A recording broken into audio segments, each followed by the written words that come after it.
meus amores, nós chegamos a concluir o livro 1, tá?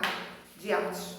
Mas antes de concluir o livro 1 de arte, ficou faltando uma parte que fala sobre a Semana da Arte Moderna, tá certo? A gente estudou aí o Fauvismo, o De Bruyne, o Futurismo, o Expressionismo Abstrato, o Expressionismo Geométrico, todas essas vanguardas europeias. O que é que acontece? O início do século XX é conturbado, né? Ele é o século que veio para mudar em questão tecnológica, inovadora, científica, industrial, em todos esses sentidos.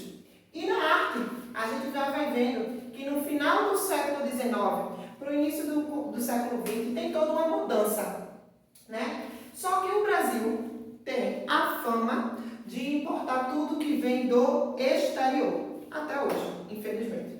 Porém, a gente consegue produzir muito mais arte dentro do Brasil do que no próprio exterior.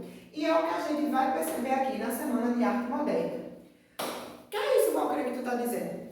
Toda aquela carga de mudança de arte clássica que vinha do Renascimento, do Parnasianismo, certo? Do simbolismo, é quebrada quando as vanguardas europeias chegam para a Europa, principalmente na França, na Alemanha, certo? O que é que acontece? Importando mais uma vez essa questão de arte. Após a Primeira Guerra Mundial, né, que data lá de 1914, em São Paulo, certo? Nos dias 13, 15 e 17 de fevereiro de 1922, acontece a Semana da Arte Moderna, tá? Dia foi 3 dias, e por que se chama semana? É muito conhecido também como Semana de 22, certo? Então, no livro de vocês, diz assim, ó, Estudando o Brasil, nas páginas 146 e 147.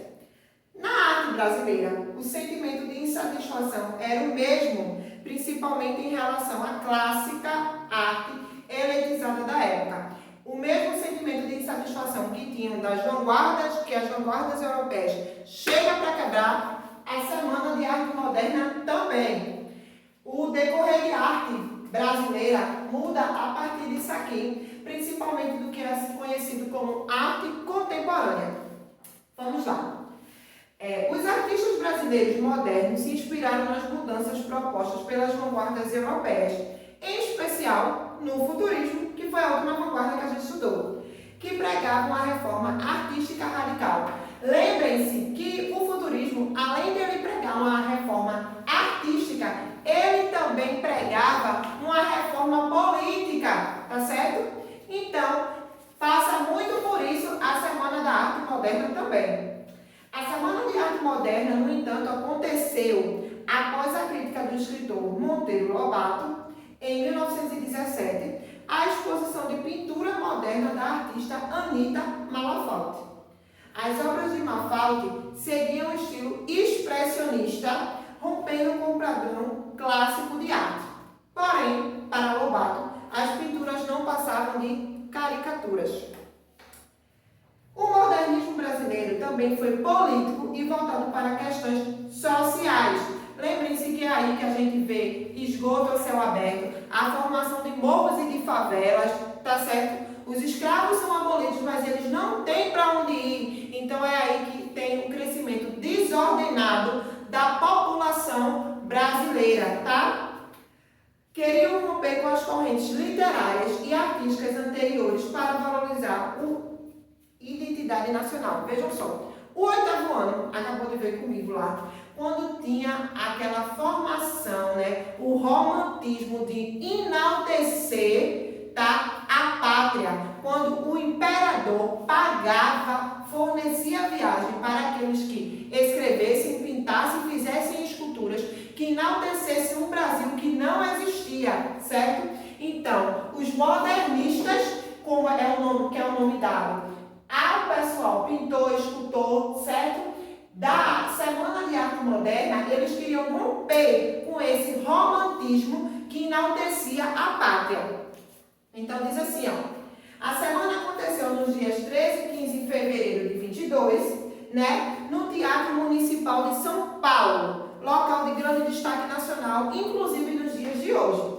Ele contou com os artistas de Cavalcante, Anita Malafauri e Vicente do Rego Monteiro na pintura e Victor Brecht na escultura. Participaram ainda o compositor Heitor Villa-Lobos, que também vem fazer uma mudança aí na questão musical, que é quando ele é um dos pressupostos,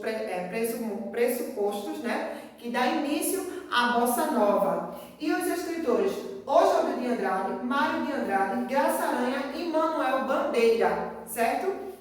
Um momento marcante da semana de 22 acontece na segunda noite do evento, no caso no dia 15, tá? Quando o poeta Ronald de Carvalho leu o poema Os Sapos, de Manuel Bandeira, tá?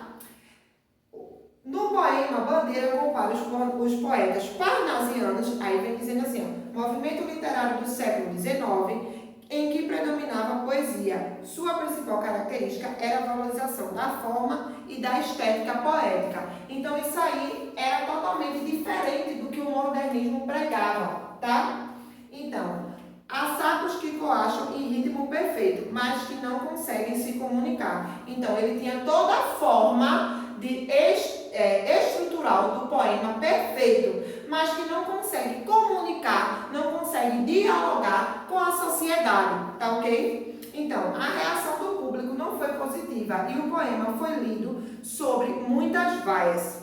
Outro acontecimento que produziu grande impacto no público foi a apresentação de Villa-Lobos, o Heitor, que entrou no palco calçando chinelos para os espectadores que se sentiram ofendidos. Lembrem-se que o Brasil está acostumado a vir de uma estética clássica, tá? Onde tudo era muito formal, tá? Então, aparecer de chinelos era uma coisa pejorativa. Mas, então o público se sentiu ofendido. Mas ele não estava com estética modernista, tá? E nem era desrespeitoso. Ele estava com problema de um calo no pé. Após a semana de 22, foram surgindo no Brasil novos grupos de artistas e de estilos vinculados a essa ideia inovadora de arte. A qual passou a valorizar a cultura brasileira, retratando as cores, o tema e a vida do país, tá? Eu achei que é insuficiente para uma turma de nono ano muito conceituada como a minha fazer o primeiro e o segundo quesito. Claro que vocês vão fazer. Mas eu vou deixar um trabalhinho extra, certo?